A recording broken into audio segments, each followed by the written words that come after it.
Edward Snowden making major claims in regards to aliens. He says that the aliens are trying to contact Earth right now. Blake Cousins' Third Phase Moon. Welcome back, everybody from around the world.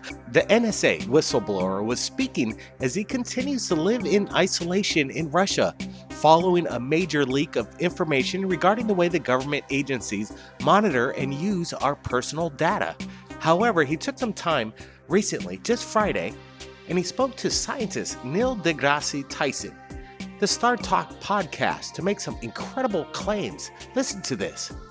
Snowden states, "So if you have an alien civilization trying to listen for other civilizations, or our civilization trying to listen for aliens, there's only one small period in the development of a society when all of their communication will be sent via the most primitive and most unprotected means."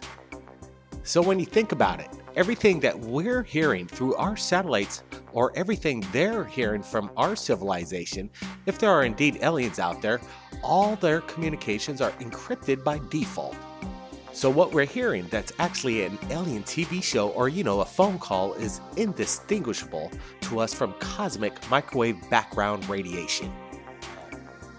So basically, according to Snowden, in my opinion, he's basically saying that they have leaking complications as well, and they encrypt their messages so people can't read them, even humans or other civilizations out there, unless there are aliens that want to leak information out like Snowden has been doing over the past few years. What do you think, people? Do you think there's an alien encrypted code that the human technology, the scientists right now, would never be able to recognize an alien message trying to be sent to us? Now, speaking of leaks, listen to this. A naval officer tells us exactly what he saw hidden in the Antarctica. A naval officer tells us what he remembers, including seeing a huge opening in the ice. In a no-fly area, there were crossing with medical emergency on board. Then he ferried up a group of scientists who had disappeared for 2 weeks and has specifically been warned not to refer again to this subject. As he put it, they look scared. Antarctica has been long considered one of the most mysterious places on Earth. Therefore, it's not strange that numerous conspiracy theories accounts have been proposed throughout the years trying to explain some of the many enigmatic occurrences on Earth's most isolated continent. For years, people have claimed that Antarctica is one of the most guarded places on Earth, for a good reason. Many authors have proposed that there are many intelligent, interesting things hidden beneath the Antarctica that are kept away from society. Talk about ancient civilization inhabiting Antarctica has existed for decades. What if, in the distant past, when Earth and Antarctica were much different than today, an ancient civilization developed there, creating fascinating structures and monuments and temples? Would we find evidence of their existence today? Well, many people claim we already have, and I agree. But why has Antarctica become a center of conspiracy theories as of late? Perhaps one of the greatest reasons is because it's so isolated, and you can't just travel there if you wish.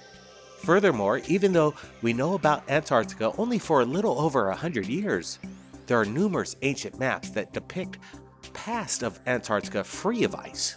One of the most controversial maps, without a doubt, composed in 1513 by Turkish Admiral Byrd, who drew a map that would create a global debate over 500 years after him. The map depicts Antarctica, which was discovered between 1818 and 1820.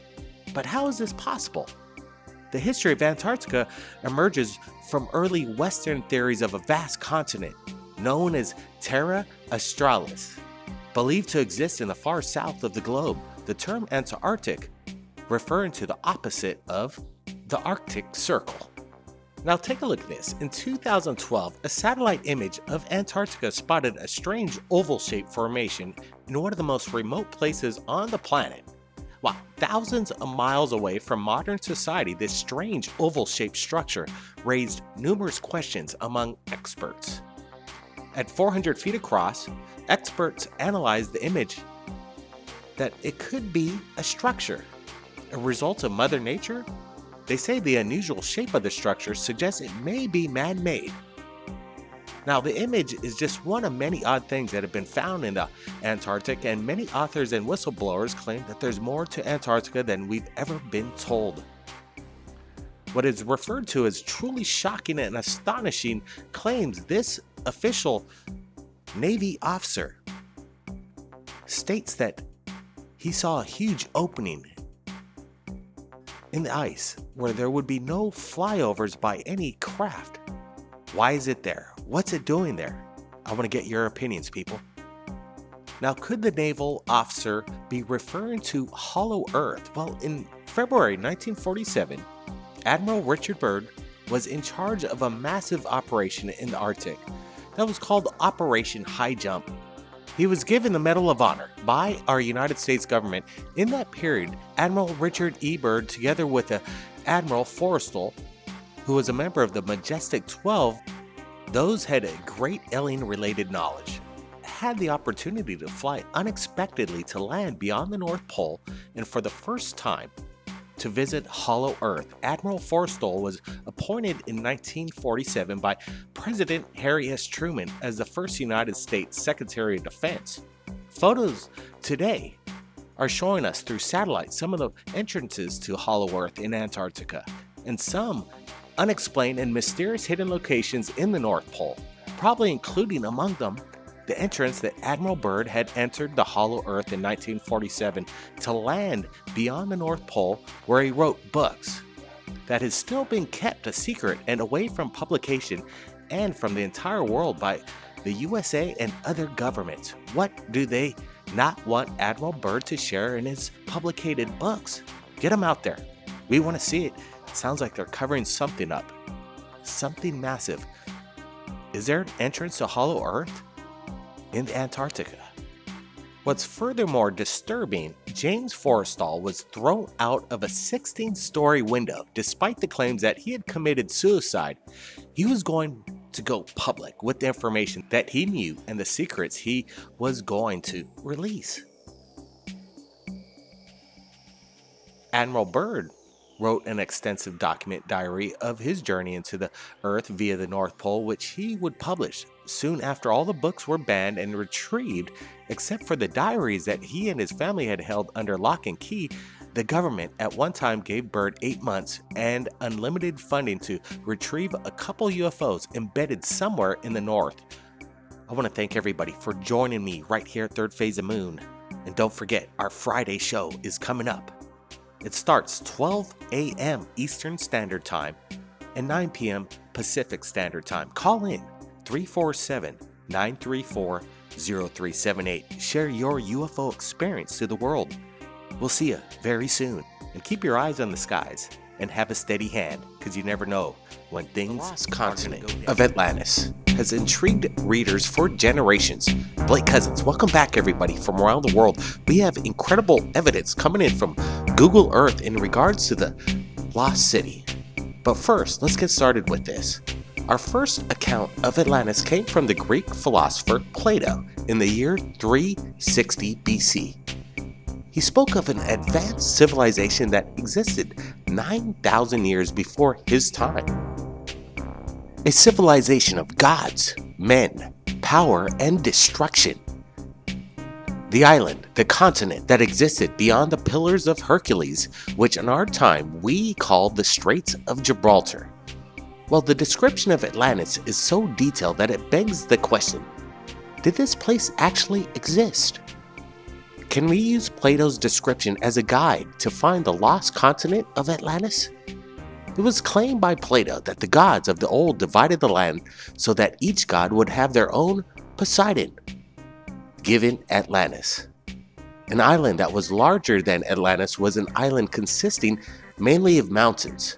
Plato calculated it would be 3,000 stadiums in modern times that equal around 355 miles wide. Now Poseidon and his mortal wife, Evenor, gave birth to 5 pairs of male twins. The oldest of these twins, Atlas, whose name King of the Island of Atlantis, our depictions of Atlas today are of a man carrying the world on his shoulders. Plato spoke about how Poseidon carved out the land for his love Evenor and enclosed it with 3 circular moats of increasing size. These moats separated by rings of land that were proportional in size. The Atlanteans built bridges connected these rings of lands. They built docks, bridges out of stone from the cliffs surrounding the islands. The walls were made of red and white and black rock. Giant walls, a tower were placed at the entrances to every concentric ring. The walls were covered with brass and tin and whatever precious metal they had in the area. He spoke of how the island nation was made of rings, within rings, within rings. Rings were everywhere. Where mountains arose on the islands, you could find rings of water and land. Now, if we take Plato at his word and Atlantis did exist beyond the Pillars of Hercules, what would we find? Well, take a look at this. While looking on Google Earth, it appears there is some kind of giant landmass that could actually be the ancient remnants of the sunken island continent of Atlantis. A place in modern times that we call the Azores. Now, if we look at the Azores from Google Earth, we can see a giant landmass that exists underneath the water. And if you measure it, you can see this massive land mass underneath the water is a little over 400 miles wide, which is just a little over what Plato described. Now, not only the Azores are also a volcanic chain of islands, they consist of rings within rings within rings. And also found on these islands are red, black, and, you guessed it, white stones. And if that isn't enough, these islands are covered with ancient pyramids that no one knows who built them. There are even pyramids found underneath the water, like there was some kind of catastrophe. And what part of the land where these pyramids once existed is now underwater? Now, I want to get your opinions below, people. Do you think Plato is giving us the straight up answer of what happened to the ancient civilization known as Atlantis? Or is this some kind of fairy tale? Well, in my opinion, the Google Earth evidence is quite clear and astonishing, as well as these rings within rings within rings. It's exactly like how Plato described. The whole geography is about the approximate size of how wide it would be as Plato describes. What's your opinion, people? Is Atlantis waiting to be found, or has it been found already? Well, Atlantis is a hot topic, and there are many out there that say they know exactly where it is. I want to get your opinions. Do you think you know where Atlantis is? We have Brent Cousins here. We've been talking about this whole subject matter all day today. Brent, what do you make? What do you make of Plato's statements, and do you think Atlantis actually existed? Well, I think Plato needed something that we got today, and I believe that technology and science is basically solved the existence of Atlantis. Google Earth is providing, I think, solid evidence in this being true, and I believe Plato was dead on about what his assessments were about Atlantis. This is incredible news. Well, yeah, the technology is there for everybody to do their own research, and some people are saying that, well, it might not be in this exact location, but maybe somewhere next to Cuba. Have you heard about that? Atlantis possibly being located underneath the waters close to Cuba, Brent? What do you make of this? Blake, I believe that if we had Atlantis, I'm sure that there was other civilizations that were basically throughout the world, and maybe there's more than a handful of more discoveries of Atlantean kind civilizations. Absolutely. Massive civilizations extinct from our knowledge. It just is not in the history books. But if you believe what Plato is saying, you got to believe that there's other civilizations out there beyond our dreams, people. Beyond our dreams. Now, if you've got something that you've captured on video, you got to share it to us right here at Third Phase Moon. We want to see your incredible UFO videos, weather phenomenon. If you got something you want to share, we always have our radio shows every Monday and Friday night. Blake Cousins, keep your eyes on the skies. When it comes to ancient Egypt, nothing is more highly debated than the age of the Sphinx. Blake Cousins, Third Phase Moon. Welcome back, everybody. Some people believe it's over 5,000 years old, and some others believe it's between 12 to 13,000 years old, and some also think that it's up to 25,000 years old. So why such different times? Why is there no consensus of the age of the Sphinx? Well, there's a few things we know for sure. First, the Sphinx is older than the pyramids.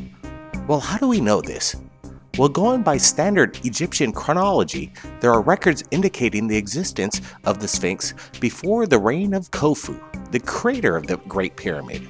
In modern times, when we had discovered the Sphinx, it was covered up to its neck in sand.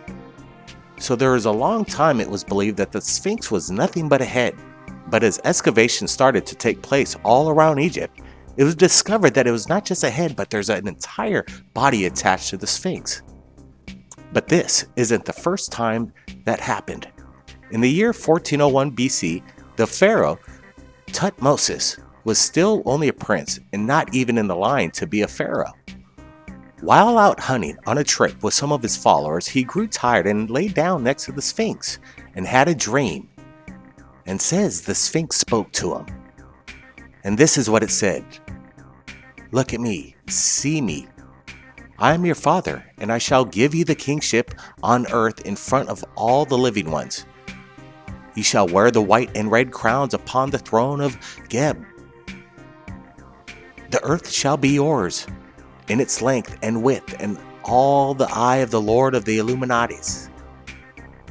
The food of the two lands shall be yours, and the great tributes of every foreign land. Your lifetime will be time in many years. My face is yours, my heart is yours, and you are the protector to me. For my condition is like the one that is in need. All my limbs are dismembered, as the sands of the desert upon which I lay have reached me. So run to me to have that done which I desire, knowing you are my son and my protector. Come forth, and I shall be with you. I shall be your leader." So Thutmose did as the Sphinx instructed and uncovered the Sphinx's body. And the Sphinx kept his promise and made Thutmose pharaoh. And to honor the occasion, Thutmose had a stela created and placed it between the paws of the Sphinx. So what does that tell us? It tells us that the time of ancient Egyptians, the Sphinx was already an ancient monolith, a statue buried up to his head in sand. And now, today, modern geologists who study the Sphinx determined that the outside perimeter wall has been eroded away by rain and water. It's fairly unanimous in the world of academia that it hasn't rained like that in over 11,000 years. So even in ancient times, the Sphinx was already ancient, and the Sphinx isn't alone. There's another place in Egypt that was ancient in ancient times. And this temple is unlike any of its surrounding temples near it. It's 15 meters under the ground, and it's made from giant, perfectly cut pieces of solid granite. And although granite is used in a lot of statues and blocks in Egypt, there are no buildings made of solid granite, except for Osiris.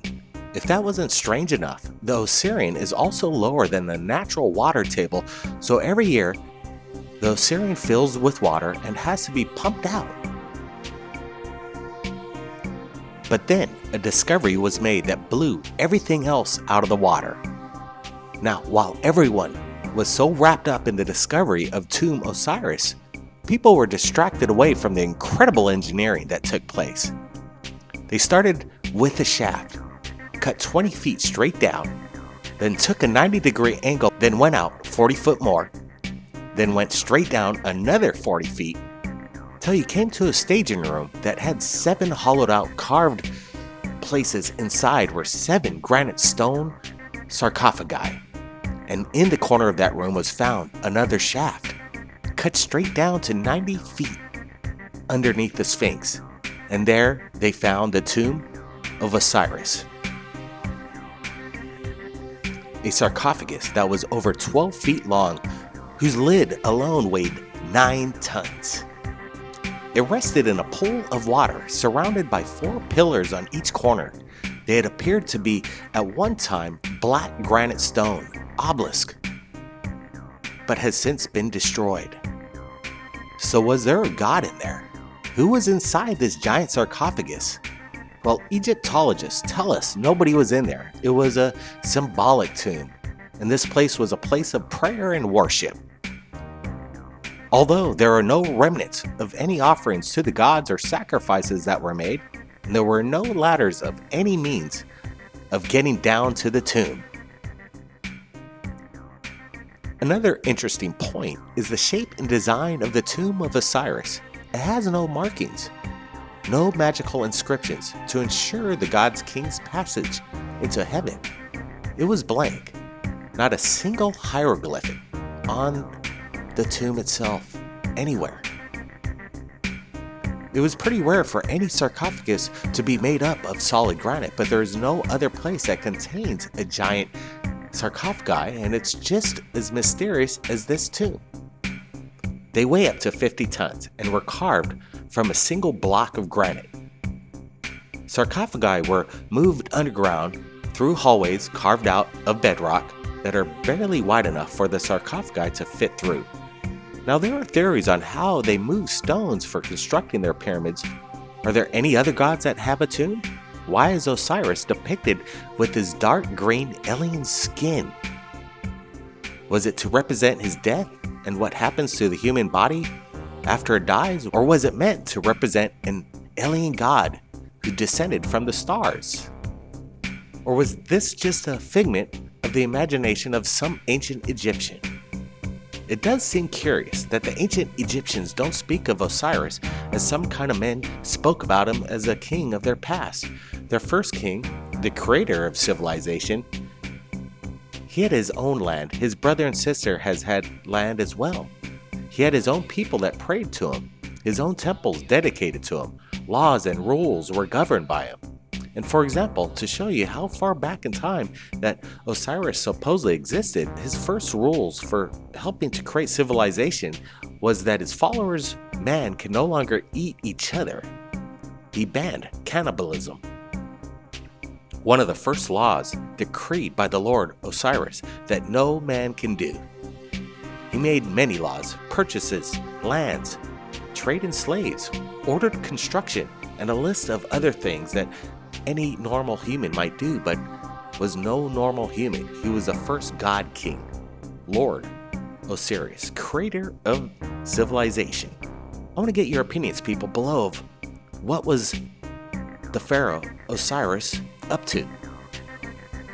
Why did he reveal what the Sphinx truly was? From around the world, we have a special guest and incredible breaking news in regards to Google Earth and Google Moon suppressing imagery from the public, and this is not the first time it's happened. Let me tell you, people, it's been happening over and over. We at Third Phase Moon have been sharing Google Earth and Google Moon imagery for a long time, and some of the images we've shown you have been wiped, scrubbed, scuttled, whatever you want to call it. They don't exist anymore in the archive for the public. And we have Kyle with us from UFO Proof with some new scuttled footage.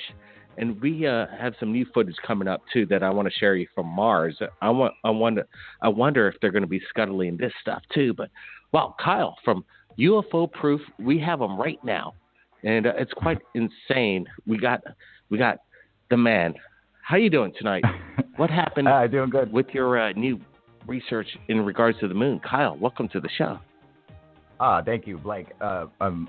So I was on Google Earth or Google Moon or whatever a while ago. I had put out a video showing the tower and the so-called Tower of Babel, the shard or whatever, something that another ufologist, Richard Hoagland, had first made claims about.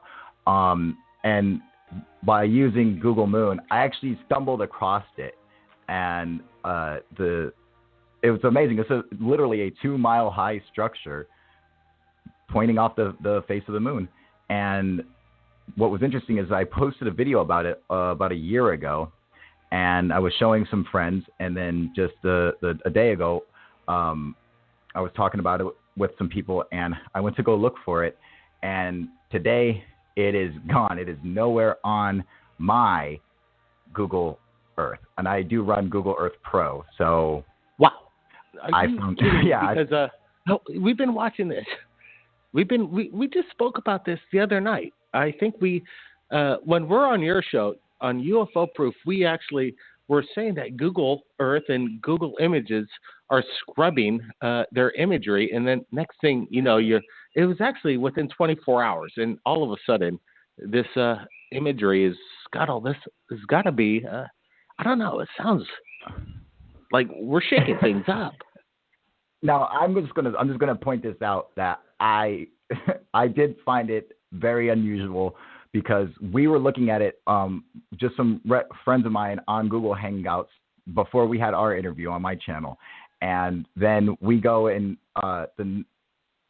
we do our interview, and then the next day, it's gone. Now it's not on there anymore, and I just found it interesting that happened. Now, you know what?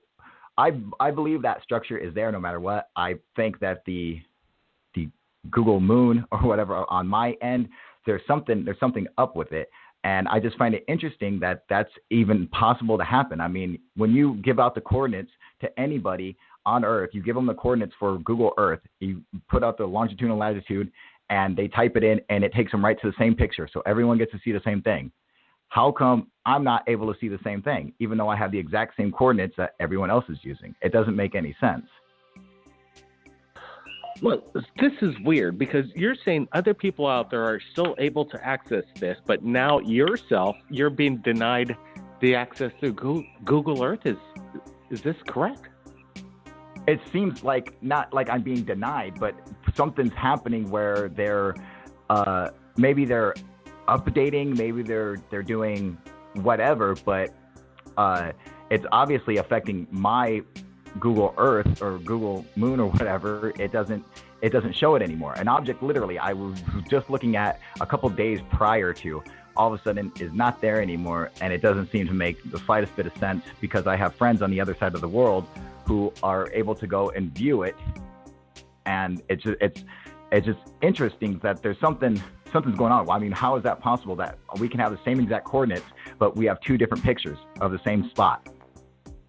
It doesn't make any sense. I mean, so like, what's happening? It doesn't. You know what's really weird too is I was watching your video too, and you have before and after. You released this footage that you discovered on the moon, and now you're looking at it and you're showing exactly on how you're doing it again, and you don't see the exact same anomaly of whatever this tower is. Trust me, we've got some incredible moon footage from Robert Morningstar and the Apollo mission, high-res stuff, and it shows the exact same thing, in my opinion. And it looks like a tower, but what's really weird is that I want to get the coordinates. I want to get people's help, because is this some kind of a glitch in the system, or is Kyle onto something? Because I'm pretty sure that's go ahead. I was wondering the same thing. I'm like, is it possible that the American servers for Google are different than they are, for the other side of the world, or is there some kind of an update? But it seems like an update that doesn't make even the slightest bit of sense, because it's literally taking stuff away that should be there. Stuff that's been there for over a year. That's as much as I can say that object has been there for over a year, and how does that happen in a single day? Now it's gone. And I mean, it's not like, I don't think it's technically like a glitch because of the way Google Moon works, which is they fly a satellite around the moon, and it sends down a laser, and it simply scans the topography of the landscape of the moon. So you don't actually see the actual image. It's a computer-generated image of just the topography. So obviously, whatever it was there. I mean, because it can tell you if you're down inside of a crater, or if you're up on a mound or whatever. It shows it no problem. So it showed this structure, which just happened to be 2 miles high, which is exactly what Richard Hoagland was describing when he was talking about this photograph of the shard on the moon. So I mean, I believe the structure to be there. I don't believe it's an anomaly in Google Earth, but I do believe that there's some kind of anomaly happening to my Google Earth somehow. Somehow something's not working correctly, because everything else is perfectly fine. Everything else is totally there and in its place and where it should be, except for that one thing. Well, that's what we want to do. We want to experiment. We're going to get the links. We're going to share it with everybody, and we want to make sure that it's still there, or is it not there? We got to get down to the bottom of this mystery, because I know for a fact that there has been suppressed photographs from Google Earth that has been taken down, and they're not up. So what Kyle is saying, it makes total sense. I'm wondering if, Kyle, I want you to take a look at this discovery. It was made just recently by a man, he calls himself Mars Moon Space TV, and he's got a YouTube channel, and this is a really incredible photograph of Mars from, let's see, it's coming in from the Mars orbiter, and the number is PCP _01 0329 _1525. So if you search that up under the Mars orbiter, you'll be able to find this photograph. And did you get this? Did you get this photograph that I sent you, Kyle? I'm looking at it right now, and the sphere, correct? Yeah, exactly. A sphere, the shadow. It's actually a pretty incredible discovery, just recently released, and I wanted to get your opinion. Right away when I'm looking at it, the shadow is incredibly elongated. You have some kind of a formation that you could make out whatever the structure is. And when I was enhancing this video, this photograph in high res, it almost seems shiny. What do you make of this? Well, when I look at it, the first thing that pops up is that the pixelation on it is really high. So that's telling me that the camera is super far away. So it's hard to say that this is actually even a shadow. Like the white ball, the sphere that we're looking at, doesn't have to be technically a sphere, and we can judge this by looking at the rest of the image, which shows white, and see the like the troughs that kind of look like it, like maybe looked kind of like sand dunes in a way, running right next to it. So you can see at the end that they seem to go a little bit wider. Sure. Yeah, and then so there could be some kind of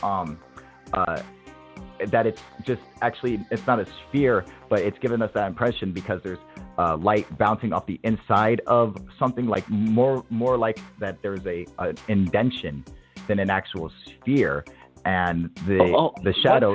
One second, Kyle. I do want to point out to you, and it's an anomaly. But let me just tell you a quick story about how we're treasure hunters, and we look for relics and things like this. And you know what's really interesting is we find all kinds of marbles from 100 to 120 years ago off eroded areas, and it's almost like a game. It's like, who's going to find a marble today? And it's insane, especially when it rains and things like this. These spheres, these marbles, they present themselves like if you've got the eye. To me, it looks like almost like a perfect sphere, like a marble would reveal itself in under erosion. It's just I see it all the time. I've found hundreds of marbles and they're perfectly sphere. Well, I'd say now this would we got to make the consideration that this is already inside of the crater. So once it's already inside of the crater, that means that it would have to at least be higher than the crater edge where it's black for the sun to be hitting it and causing a shadow to be going that way. So what could that mean then? You know, like it seems, I'm not 100% that it's a sphere. In fact, it does appear to be like an indentation to me. But again, I'm working off just this one image, and judging off just the image, that is in fact what it looks like, is like a sphere. But I mean, unless I have more detail with it to go off like more of the images, it would be kind of difficult to judge. But I think it is an interesting picture. But I do think it has a good explanation. Just I've seen this kind of stuff before with other things like optical illusions, and looking at the inside of a face mask can look like it's actually popped out in 3D, even though you're looking at the inside of it. I'm thinking it's something more like that, but of course I'm not an expert on it, and you guys actually hunt marbles and bottles and stuff, so you guys might have a little more background on what it would look like. But that's just my opinion on it. I want your opinion, people. What was discovered on Mars from the orbiter, and then including why is Google Earth maybe covering up these massive anomalies, possible towers on the moon? Stick around. We got other questions for you coming up in the next few days on in regards to these new discoveries.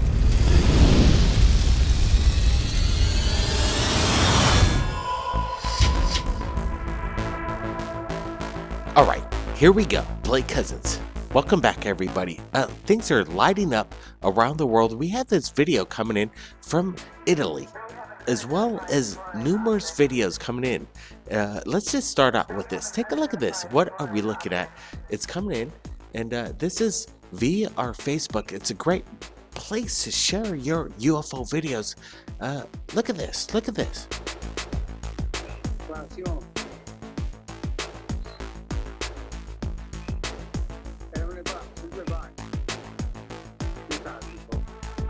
Wow, did you see that airplane just fly by? This is coming in from Mary Sol from Italy, and they managed to capture some strange lights up in the sky. What are we looking at? We got Brent Cousins here. We got a lot of videos. Brent, what do you make of this first one? Blake, we're just getting started, and what we're looking at here, Blake, this thing almost looks biological to me. Well, could it be a bunch of mylar balloons floating in the air, or is this something extraterrestrial? Look at as we get a closer look at this. Possibly experimental balloons way up in the sky, way high in the atmosphere. Look at that. It just passed by that passenger jet. Wow, incredible video coming in from Italy. This was just shared about 11 minutes ago. Let's get to the next video right now. All right, here we go with new video. Take a look at that real quick. What just fell out of the sky? This is coming in via the Omega on this UFO group. This is an outlet out of Mexico, and they've captured something that they're sharing on their website. What are we looking at right now? Like, these guys have a lot of activity. This looks like something that fell out of the sky, something from outer space. It looked like it could almost be a chemtrail, but it's moving way too fast. I want to get your opinions, people. Wow. Now let's get to the next one right now. Coming in from Puerto Rico. This is insane. Look at this. A flying disc crashing into the ocean there. Look at this. We're slowing it down.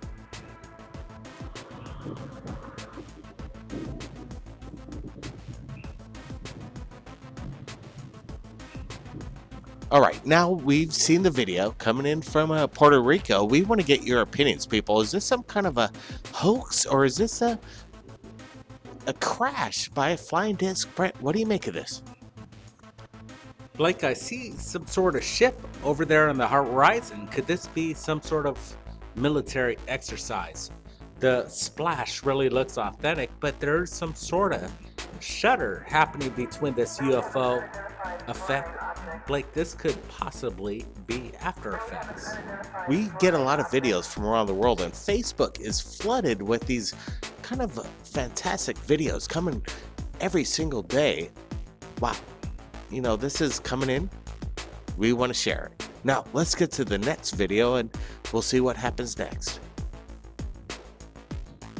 Now, here's a video that hasn't been making much of the rounds on the internet, and I find it quite extraordinary. Could it be some kind of craft from Area 51? This is a flying disc, in my opinion. And if you look closely, there's something ejecting from the craft. This metallic disc there it is. Wow.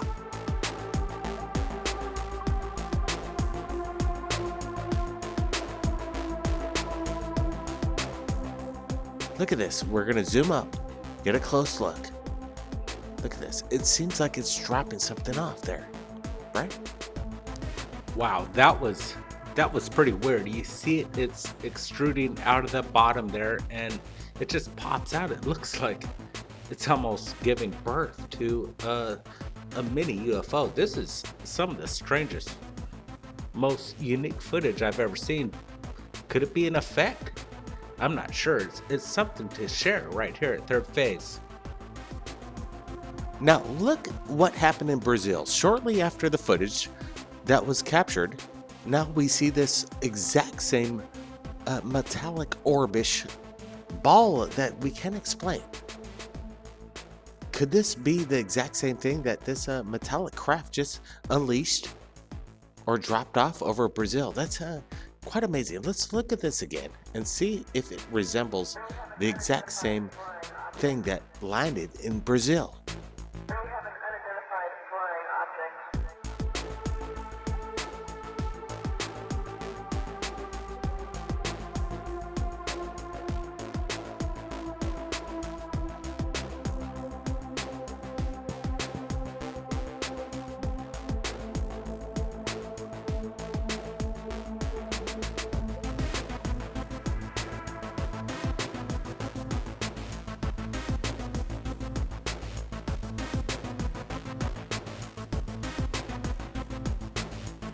It's dropping off some kind of drone. And what landed in the village in Brazil is a big question. Blake, it's been exciting this week right here at Third Phase Moon. People wanted to see UFOs, man. We just delivered a good handful from the Omega Universe UFOs, and they're doing a good job.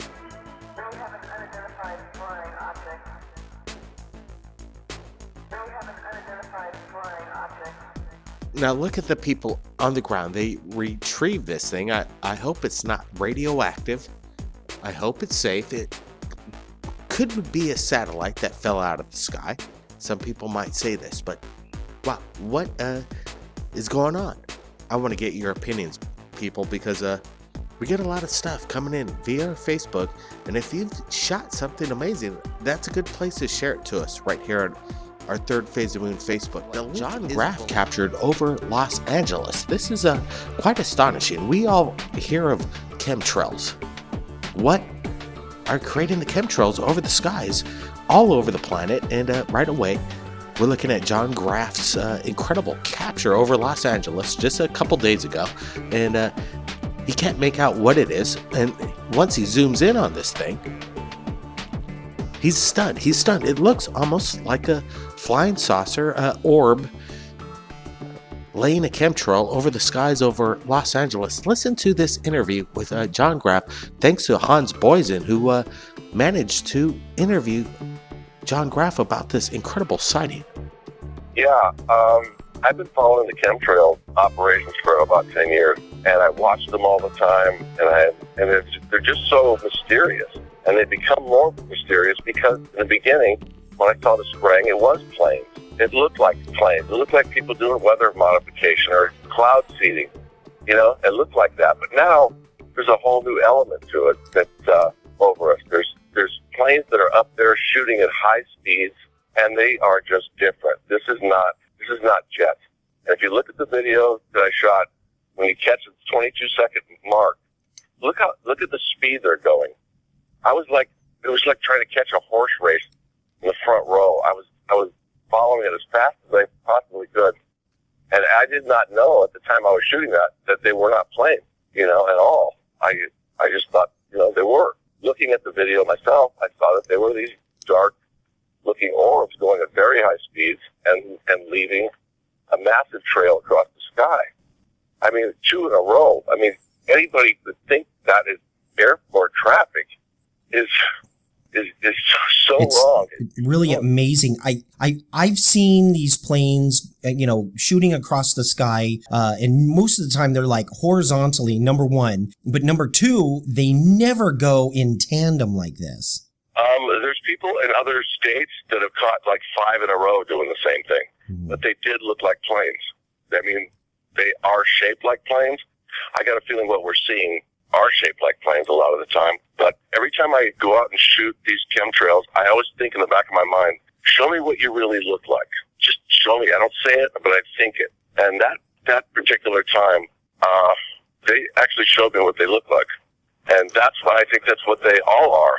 There's planes below. There's passenger jets that are spraying. I know that. They're hooked up. And I think it's to throw us off to what's kind of really going on up there. And the ones that are out of sight, they're so high up there that you can't make out what it really is a lot of the time. And I think those are not good at all. Because today was a war zone. And this is March 3rd. Today looked like Pearl Harbor right over our heads. Every minute of the day they were there. And people called me off the hook. All the people that know called me and go, John, are you looking at this? And I said, I sure am. This is insanity. So there's something more going on than we think, and it's not just weather control and all this stuff. They're trying to paint this picture of that, or that they're contrails. That's the biggest lie of all, because they're absolutely not. They're not melting away and like contrails would. They're leaving this stuff in the sky, and you can watch them every day put a ceiling on our sky, a toxic ceiling. And this is what's going on. I don't want to go too deep into it or anything. I know this is a UFO thing, and it's cool. But I always wanted to prove the fact that what I'm seeing, even when they're jets, are going way too fast. They're going way too fast to be jets. I can barely catch them. And so I think there's something more to this whole thing, and I try to prove that. And I want people to know that there's something going on over their heads, because most people are not paying attention to any of this stuff. All right, we just heard John Graff's testimony in regards to his incredible shot of 2 UFOs making chemtrails over the skies of Los Angeles. And I gotta say, he captured something quite incredible. It definitely looks like an orb or a flying saucer. I don't see any evidence of a wing on this craft, anything that resembles any kind of aviation technology that I'm aware of. Unless it's reverse engineered alien technology. Brent, what do you got to say about this footage that John Graff captured? We've worked with John Graff for many years right now, and he's produced quite a bit of material to Third Phase, and this is some of the best chemtrail UFO videos I've ever seen. I'm seeing more of a triangular shaped TR-3B. Could these be new military options sending the TR-3Bs launching chemtrails over California? Well, I hope not. Whatever's in the chemtrail, there is a lot of people on the internet that have answers. I want to get your opinions. What is being spewed over the skies of Los Angeles? What is this craft? Wow, this is incredible information coming in. I want to thank Hans Boysen and John Graff for sharing their incredible footage, and we will share the original links below. Everybody, keep your eyes on the skies. Stay safe, and if you see anything incredible, submit it to us right here at Third Phase of Moon. Our contact info is in the description. Blake Cousins, we'll see you again next time. Thanks, Brent. By popular demand, Paul Byrd is back with his 3rd album, Third Phase of Moon, The Strangest Things.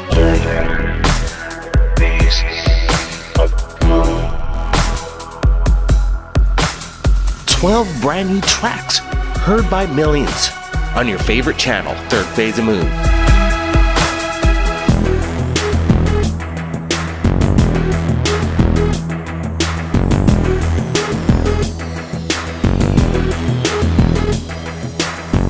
Available on iTunes, Amazon, and music streaming services.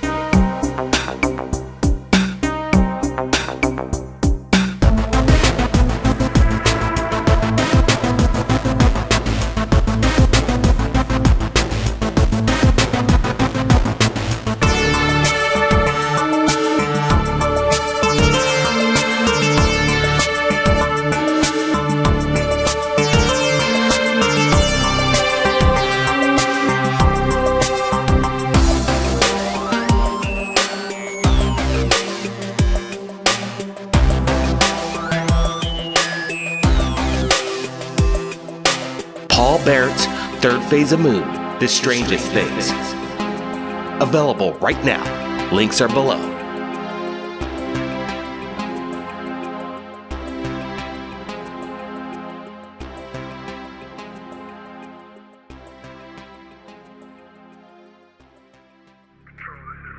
We have a situation here. Control? Control?